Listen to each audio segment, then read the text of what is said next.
Hello tout le monde et bienvenue dans cette nouvelle vidéo, et dans cette vidéo on va parler d'empathie. L'empathie, ça a été vraiment, et je pèse mes mots, une galère dans ma vie, mais là je vais vraiment vous raconter mon histoire, en tout cas une partie de mon histoire avec l'empathie. N'hésitez pas à liker cette vidéo si vous êtes content de me retrouver, à commenter si vous avez envie de commenter bien évidemment, et puis on se retrouve tout de suite après pour la suite.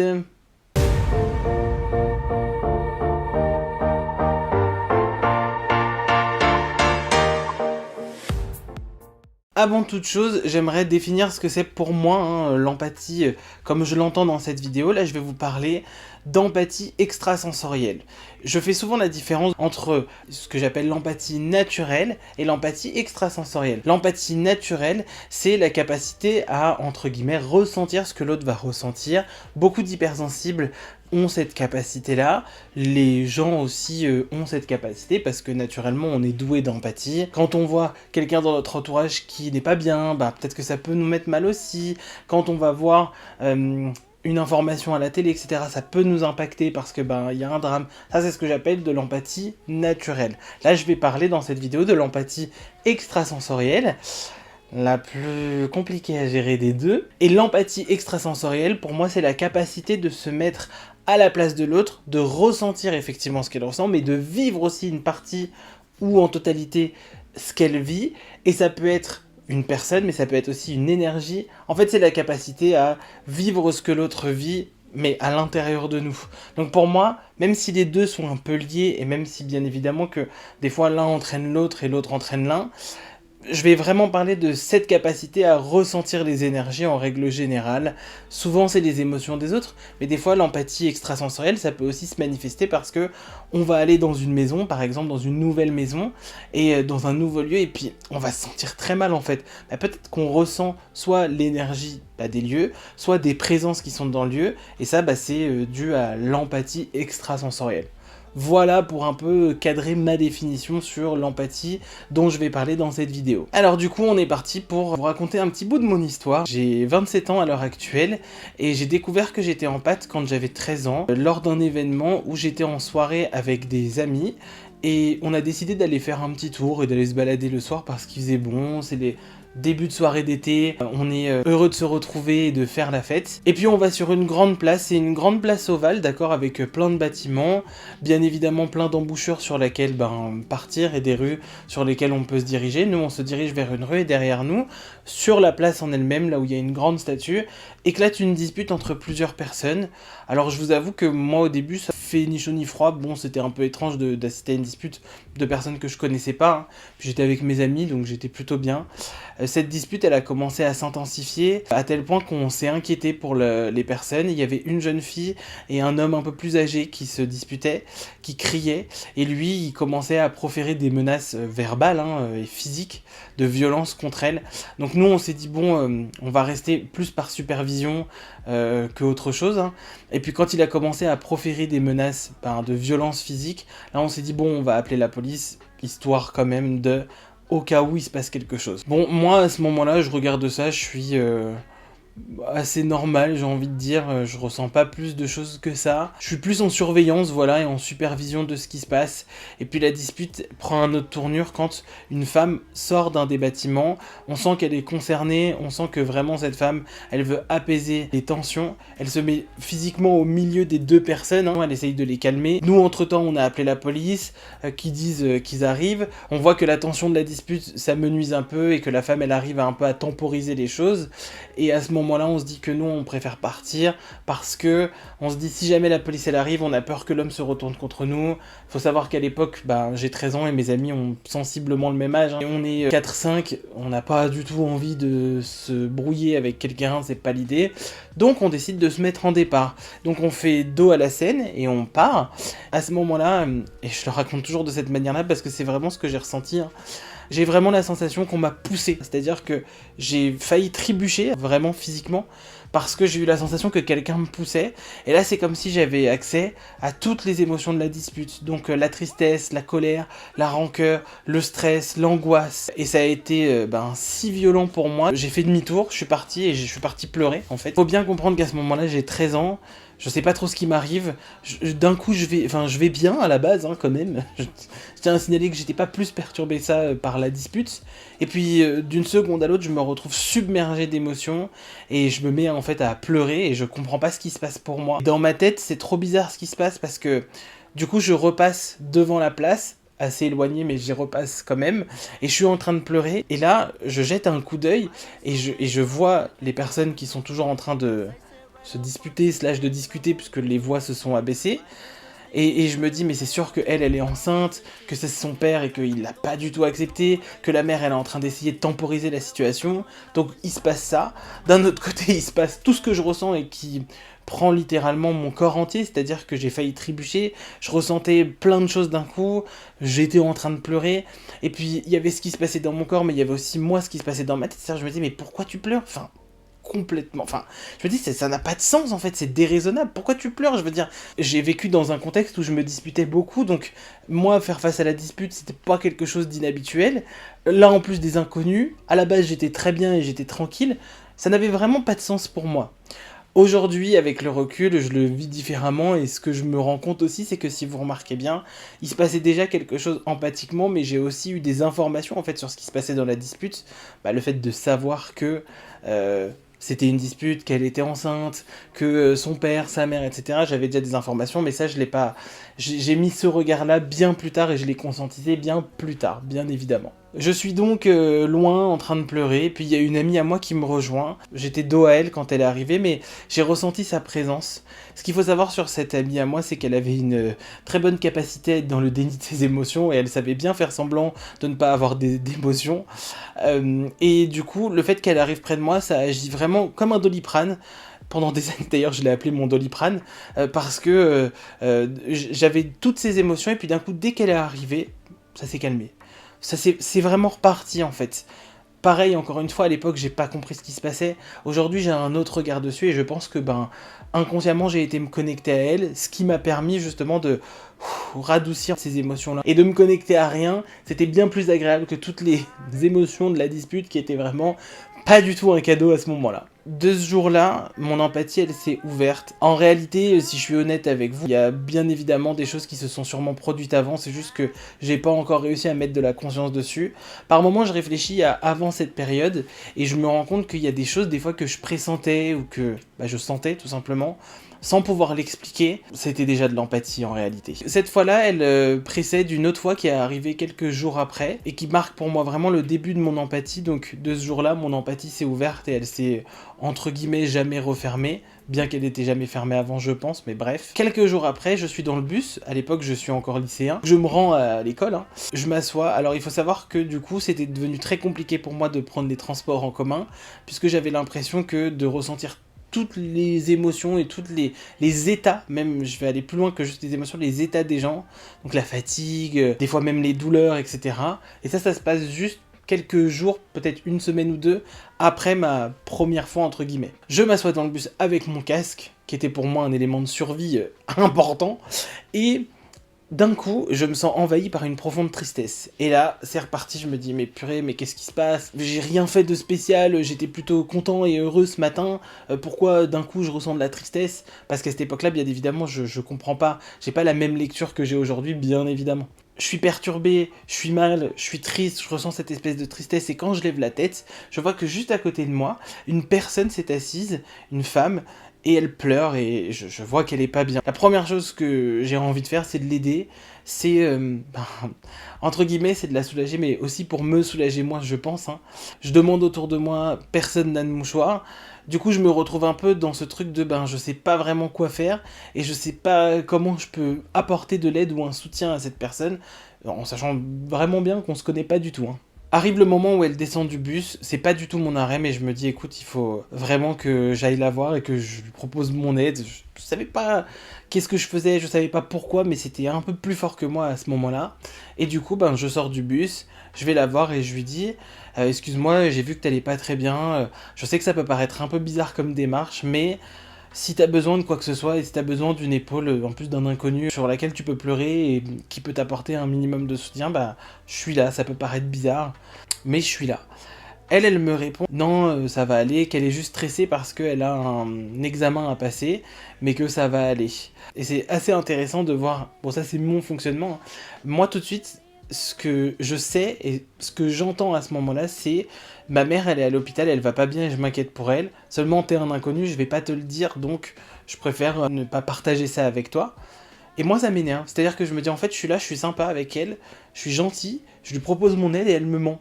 Et là c'est comme si l'émotion disparaissait complètement, c'est-à-dire que d'un coup, ben en fait je ressens plus du tout ce que je ressens, je lui dis ah ok d'accord, bon bah au revoir, bonne journée, et je pars, et je suis énervé parce que je me dis pourquoi elle m'a pas dit la vérité en fait, ça se voit que sa mère elle est à l'hôpital, ça se voit que euh, elle est pas bien à cause de ça en fait, on pleure pas comme ça à cause d'un examen, donc et vraiment ça m'énerve, je prends le bus d'après et je continue ma journée. Bien évidemment, sur le coup j'ai juste vécu la chose et j'ai pas mis de conscience dessus, hein, mais aujourd'hui avec le recul en fait j'avais déjà ce que j'appelle aujourd'hui de la clairsachance.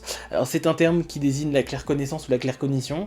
J'en ai parlé sur TikTok de ce phénomène-là, si vous voulez aller voir, et j'ai appris à cette occasion-là que la clairsachance, c'est mon terme que j'ai inventé, mais c'est quand on sait des choses, c'est-à-dire qu'on va pas forcément les entendre, les voir, ou ce genre de choses, c'est juste on le sait et ça nous semble évident. Pour moi, je disais toujours, mais ça se voit, en fait. Encore une fois, c'est mon recul avec le point de vue actuel, bien évidemment, à l'époque, je vis la chose juste simplement, et puis je prends mon prochain bus, et fin. L'empathie a pris de plus en plus de place dans ma vie. Déjà, comme je vous disais, je pouvais pas sortir sans casque. C'était devenu de plus en plus oppressant pour moi de me retrouver dans des lieux publics. Plus il y avait du monde, plus j'avais du mal à y aller, moins j'en avais envie aussi, hein. Personnellement, je traverse une phase aussi de ma vie, à cette époque-là, je suis adolescent, on le rappelle, hein, où ben, je me recroqueville un peu sur moi-même, sur mes problématiques, sur qui je suis en fait. Et donc, bah, mon empathie, dès que je suis en public, elle est comme un peu à fleur de peau, puisque j'ai plus trop l'habitude de gérer les gens. Malheureusement, bah, je suis étudiant, hein, donc qui dit étudiant dit lycée, dit lieu public. Donc je suis très souvent fatigué, très souvent je rentre à la fin de la journée, je suis mort de fatigue vraiment. Dans cette période compliquée, j'ai de la chance moi d'avoir une famille qui est très ouverte sur ce sujet, où il y a d'autres praticiens et praticiennes de l'énergie, donc je vais voir une de mes tantes qui me dit quand tu ressens quelque chose, tu t'imagines un arbre et tu lui fais un câlin à cet arbre pour lui rendre ce qui t'appartient pas. J'ai testé, ça a fonctionné quelques fois, mais c'était pas ma notice et c'était pas mon mode d'emploi. Ça n'a pas vraiment fonctionné pour moi et voilà, la seule chose qui fonctionnait très bien pour moi, c'était de mettre mon casque.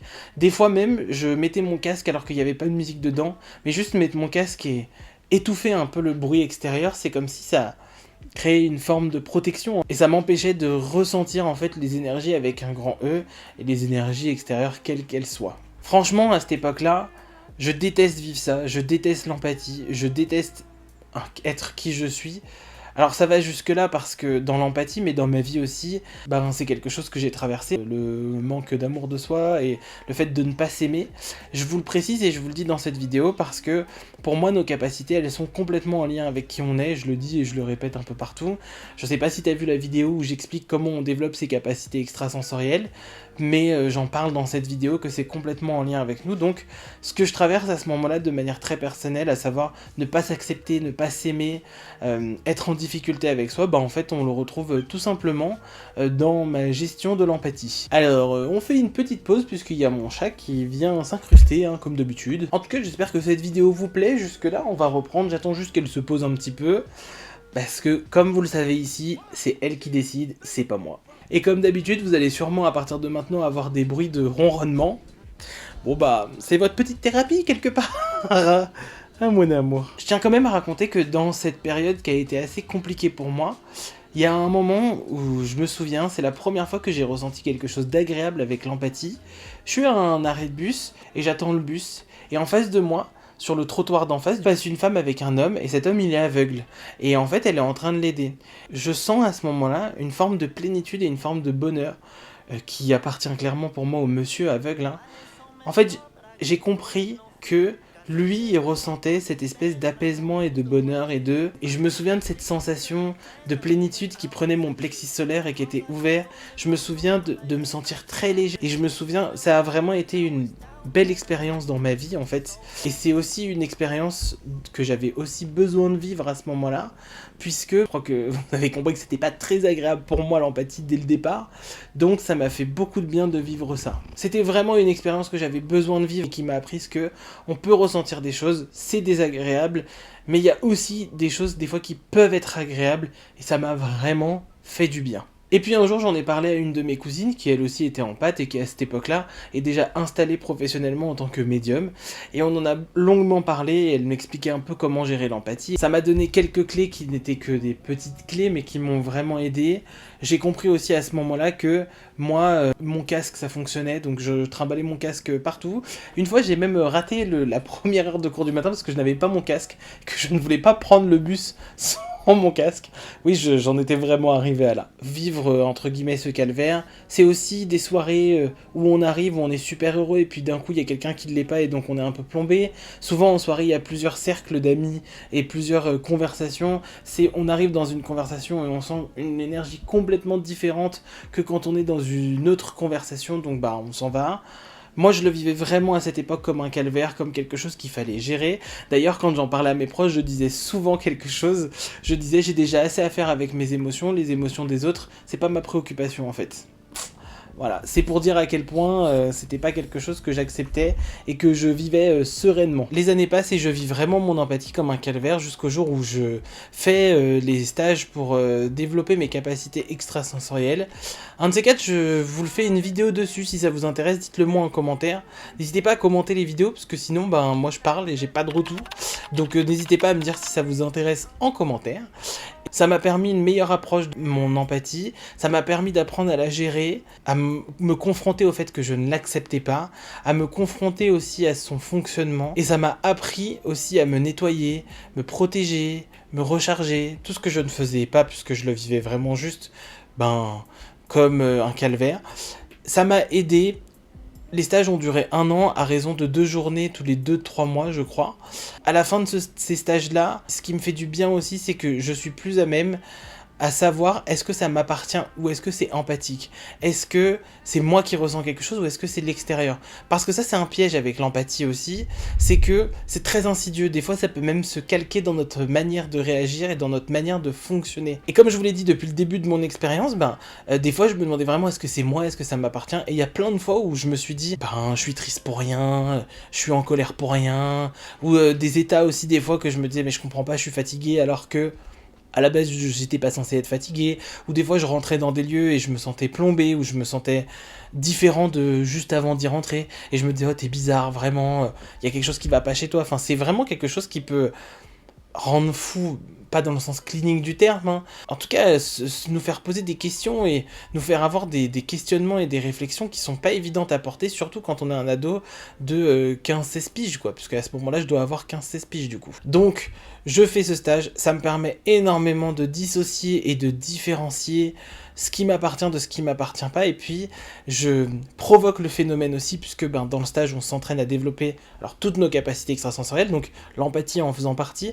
Je provoque aussi, donc je comprends un peu mieux ma notice, je comprends un peu mieux mon fonctionnement, et ça me fait vraiment beaucoup de bien. Je ressors de ces stages beaucoup plus apaisé par rapport à mon empathie, et dans ma vie en parallèle, mes parents décident de déménager de l'endroit où on vit, donc il faut que je trouve un travail pour pouvoir avoir un logement, en fait, un toit au-dessus de la tête. Et donc je trouve un travail dans un cinéma. Pour ceux qui me suivent sur Instagram ou sur TikTok, vous savez, vous connaissez 2-3 anecdotes qui se passent là-bas. Mon empathie, donc elle est beaucoup plus gérée, elle est beaucoup plus comprise en fait. Est-ce que j'accepte vraiment mon empathie ? Plus qu'avant, beaucoup plus qu'avant. Est-ce que c'est quelque chose qui est totalement réglé et avec lequel je suis en paix ? Pas du tout. Il y a vraiment un mieux. Il y a un mieux-être, j'ai envie de dire, il y a un mieux ressenti aussi. Et comme je sais faire la différence entre ce qui m'appartient et ce qui m'appartient pas, et surtout je sais dire, ok, ça m'appartient pas, je rends, ça apporte vraiment un soulagement et une fluidité. C'est aussi à cette période-là que j'apprends de plus en plus à la gérer et à la contrôler. C'est à cette période-là aussi que il m'arrive des trucs un peu sympathiques, comme je rentre dans une salle de cinéma, je commence à me mettre à flipper, je comprends pas, je me dis attends, est-ce que moi je ressentais quelque chose avant ? Non, donc c'est empathique, ah oui effectivement ça passe par mon canal empathique, ok, mais qu'est-ce qui se passe? Et en fait, c'est juste qu'il y a un film d'horreur qui vient d'être diffusé pour la première fois dans cette salle, donc les gens ont eu peur, donc je ressens un peu le résidu énergétique de ça.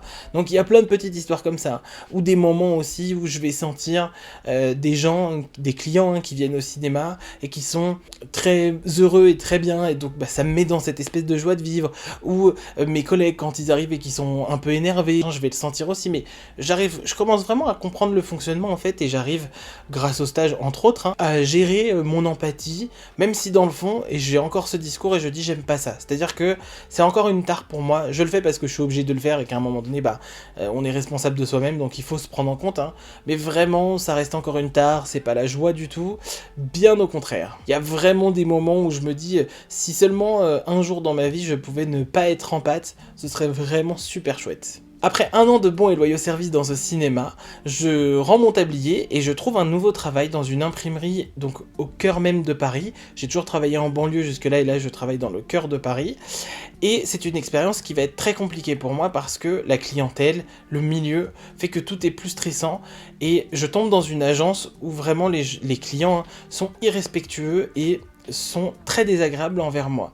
Je vous raconte ça pourquoi? Parce que ça a été une période très compliquée dans ma vie, où j'aimais vraiment pas ce que je faisais, où j'aimais pas mon travail, où en règle générale j'étais pas très bien dans ma vie, et en plus de ça il y avait le facteur empathie du coup, qui venait en rajouter une couche, c'est-à-dire que en plus d'avoir des gens qui étaient très désagréables en face de moi, je ressens leur colère et je ressens des fois même la haine, ou des fois je ressens le dégoût qu'ils ont pour moi. Enfin, je ressens l'état en règle générale. C'est aussi à cette période-là où je me mets à ressentir les douleurs des gens, les douleurs physiques du coup. Et j'aime bien le raconter ensemble parce que pour moi ça va ensemble. C'est-à-dire que, comme on l'a vu à l'époque où ça allait bien dans ma vie, par mon empathie je la gérais mieux. Cette époque où je m'acceptais un peu plus, où j'avais pris le temps de m'y atteler entre guillemets et d'essayer de me comprendre, et mon empathie ça allait mieux. Et là je suis dans une période un peu en down clairement, où ça va vraiment pas dans ma vie, et donc mon empathie se calque un peu à ça, et puis je suis dans des circonstances aussi qui ne sont pas arrangeantes, parce que comme je vous dis, j'ai vraiment vécu des scènes lunaires que je vais passer ici, mais où les clients sont vraiment irrespectueux, violents verbalement envers moi, et au-delà de le vivre comme je le vis, à savoir très mal, je ressens aussi des fois, pas tout le temps, mais des fois aussi je ressens leur colère, des fois je ressens leur haine, donc ça fait un peu double peine, et c'est vraiment pas agréable à vivre, et je suis vraiment dans une phase de vie où c'est compliqué pour moi. D'ailleurs c'est une phase de ma vie où je dis clairement que je ne veux plus avoir de capacité, que je ne veux plus avoir d'empathie, parce que c'est juste l'horreur, et c'est juste horrible en fait. Comme vous le voyez, là, le Ruby, il fait pas le malin sur TikTok à faire des vidéos en disant il faut apprendre à gérer son empathie. C'est pour ça que aujourd'hui, je sais, quand les gens ils viennent me parler et qu'ils me disent à quel point c'est compliqué, je le sais, je suis passé par là.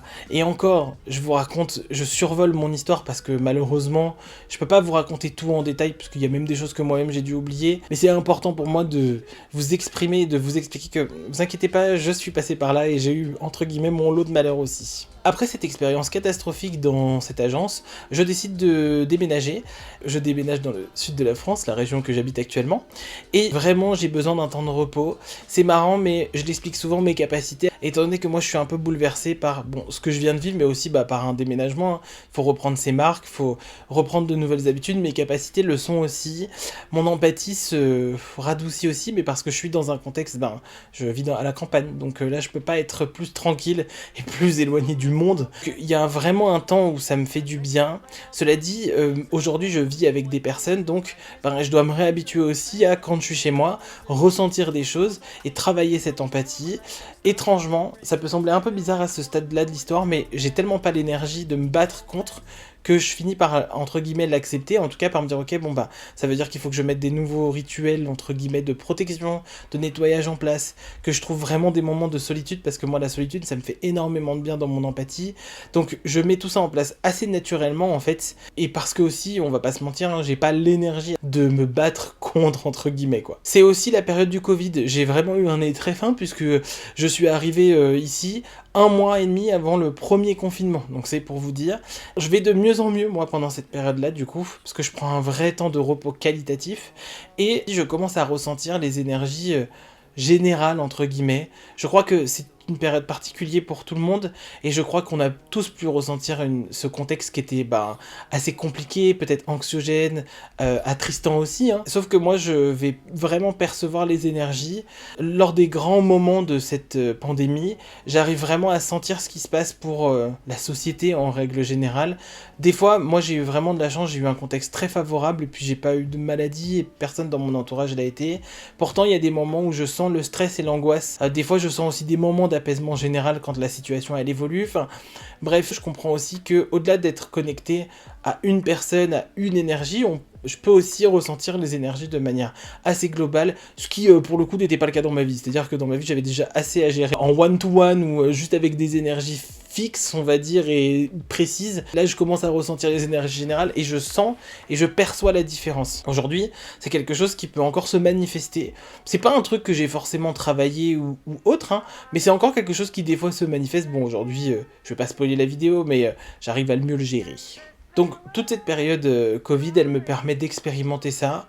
Pareil, j'essaye de l'accueillir et de m'y atteler, j'essaye de pas trop me poser de questions et de réfléchir à comment je peux faire pour mieux le gérer. Et franchement, à cette époque-là, je le fais, je le vis, mais je le vis comme une préoccupation. À chaque fois que je me retrouve en train de faire mes nettoyages, mes protections, mes rechargements, mon centrage, etc., à chaque fois je me dis « Ah oui, c'est vrai, il faut que je le fasse, oh, ça me saoule ». Je suis plus résigné que dans vraiment l'acceptation, et alors encore moins dans le « Oh, j'adore l'empathie, c'est trop génial et je l'aime ».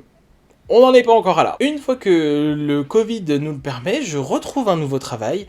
Je vais travailler donc dans un parc d'attractions en tant que réceptionniste. Donc ça veut dire que du monde, je vais y en voir. Sur le coup, je réfléchis pas, hein. Empathie, pas empathie, je postule, j'y vais, j'ai besoin d'un travail et j'ai envie de travailler, bam, j'y vais. Et puis c'est vrai qu'une fois que je me retrouve dans mon travail, à un moment donné, je me dis, mais mince, en fait, il va y avoir du monde. Ce qu'il faut savoir, c'est que le parc, au moment où j'ai commencé à travailler dedans, il n'était pas encore ouvert au public. On préparait justement la venue des gens, donc j'étais pas directement confronté aux gens. Il y avait beaucoup de coups de téléphone, mais j'étais pas encore confronté aux gens en eux-mêmes. Mais à un moment donné, je me suis dit, mince, ça va être quelque chose cet été, parce que clairement, on a été full tout l'été. Et empathiquement parlant, ça m'a fait faire un bond en avant. Et comme la vie est bien faite, le premier week-end, juste avant qu'on ouvre au grand public, je me retrouve dans une cousinade avec toute ma famille, et à un moment donné, on évoque l'empathie et comment la gérer, et moi j'exprime à mes cousins et mes cousines que c'est compliqué pour moi et que je le vis vraiment comme une préoccupation. Et une de mes cousines me dit bon, t'abuses, ça fait partie de qui t'es, et elle me dit quelque chose qui a bien fonctionné, a bien résonné en moi à ce moment-là. Elle me dit, tant que tu le vivras comme une préoccupation et tant que tu ne l'accepteras pas, tu pourras pas la vivre correctement et tu pourras pas quelque part la vivre bien. C'est un peu indissociable de qui on est. Sur le coup, moi je suis un oui, machin, nani, bref, ça me saoule plus qu'autre chose d'entendre ça.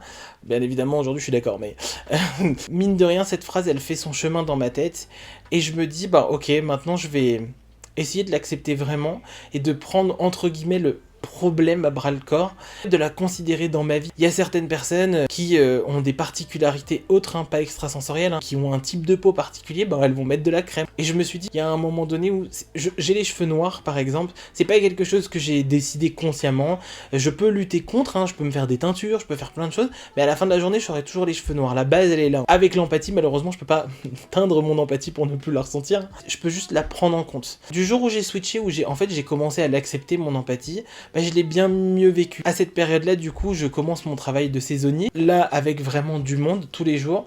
Je mets en place des petits rituels, je mets en place des petites choses qui me font beaucoup de bien.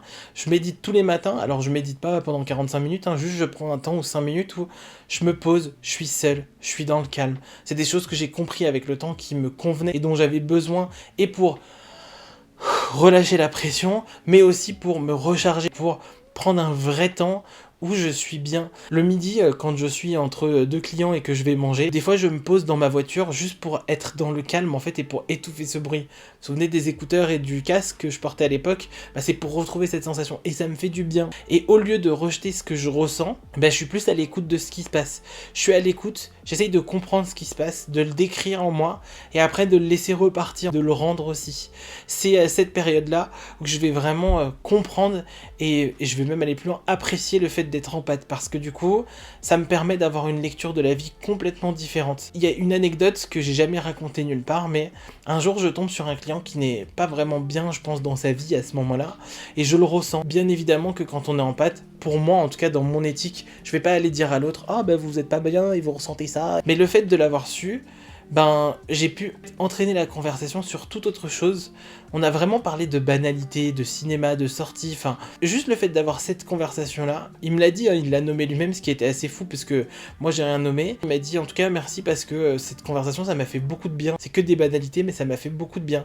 Donc c'était hyper intéressant. C'est vraiment une période où j'ai pu vraiment apprécier mon empathie. Aujourd'hui vraiment je la dissocie plus de qui je suis et je l'accepte complètement. Mais vous voyez, il a vraiment fallu que je fasse le premier pas de me dire ok là c'est bon, j'arrête, et maintenant je m'en préoccupe et j'apprends vraiment à vivre avec, et quelque part même à l'aimer.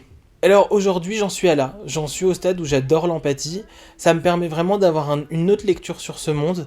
C'est une lecture qui est très interne, il faut jamais l'oublier. Ça veut dire que j'estime pas que dès que je ressens quelque chose et que je décris cette chose comme appartenant, telle émotion appartient à telle personne ou tel ressenti appartient à tel lieu, je me dis pas que c'est forcément vrai. Par contre, je me fais assez confiance pour le vivre. Je me fais assez confiance pour me dire, ok, ben si ça existe en toi, ben vis-le, expérimente-le. Et puis après, j'ai aussi appris à gérer ce qui est une clé incroyable. Apprendre à gérer ses capacités ou son empathie, ça s'apprend, hein. Il y a plein de manières de le faire. J'ai fait une vidéo sur le sujet sur ma chaîne, donc vous pouvez aller la retrouver. Alors, on peut croire que c'est simple tous les jours, ça ne l'est pas. Même aujourd'hui, il y a des moments où c'est pas agréable, entre guillemets. Je vais prendre un exemple, par exemple, de ce qui m'est arrivé il y a pas très longtemps. J'ai été faire les boutiques parce que j'avais envie de trouver des cadeaux pour quelqu'un et il fallait en gros que je fasse 3 ou 4 boutiques. La première boutique m'a pris beaucoup plus de temps que ce que je pensais et je suis resté à peu près 1 heure dedans. Et en fait, en ressentant cette boutique, j'étais explosé. C'est-à-dire que il y avait tellement de monde et il y avait tellement d'énergie dans cette boutique que j'ai vraiment pris 5 minutes dans ma voiture pour faire un petit nettoyage et pour me faire un petit rechargement. Ce qui n'a pas été suffisant, c'est-à-dire que si je m'étais vraiment écouté ce jour-là, je serais rentré chez moi et j'aurais continué mes courses après. Seulement j'avais la flemme de partir, revenir le lendemain, j'avais pas envie en fait, donc je me suis un peu forcé et j'ai continué à faire mes boutiques après, hein. Ce que je veux vous dire par là, c'est que c'est pas tout le temps évident, il y a des moments aussi où je ressens la douleur des gens. Heureusement aujourd'hui j'ai appris à me protéger, donc en termes d'intensité, je ressens moins les choses. Par contre ça arrive encore que ça se présente à moi. Je pense que tout ce qui est dû à la médiumnité, on peut le fermer. Moi, c'est comme si aujourd'hui, entre gros guillemets, j'avais un bouton off. Je mets des gros guillemets parce que des fois, le bouton, il aime bien se mettre en on tout seul. L'empathie, c'est quelque chose qui est encore un peu plus délicat parce que des fois aussi, c'est lié à notre empathie humaine, comme je disais tout à l'heure. On est des êtres empathiques et ça fait aussi partie de notre nature. Et donc, c'est pour ça que plus vite, entre guillemets, on s'y attelle, plus vite on le travaille, plus vite on comprend qu'est-ce qui nous dérange, plus vite on comprend pourquoi on a envie de la rejeter, et plus vite c'est facilitant. Et quand je dis pourquoi on a envie de la rejeter, c'est au-delà des raisons évidentes de c'est désagréable. Si toi aussi t'es empathe et si toi aussi c'est quelque chose qui est en réflexion, en questionnement et que t'es en train de vivre comme expérience, j'espère que cette vidéo, elle a pu t'expliquer un peu mon parcours, t'expliquer aussi comment j'ai vécu les choses, puisque chaque parcours est différent, et te faire comprendre aussi, pour moi, un truc qui est essentiel, hein, c'est d'arriver à accepter et à vivre ce qui se passe pour nous. C'est d'accepter que ça fait complètement partie de nous, de la même manière que on a 2 bras, on est brun, on a des yeux foncés, j'ai une barbe, en fait je suis empathe. Voilà, c'est indissociable,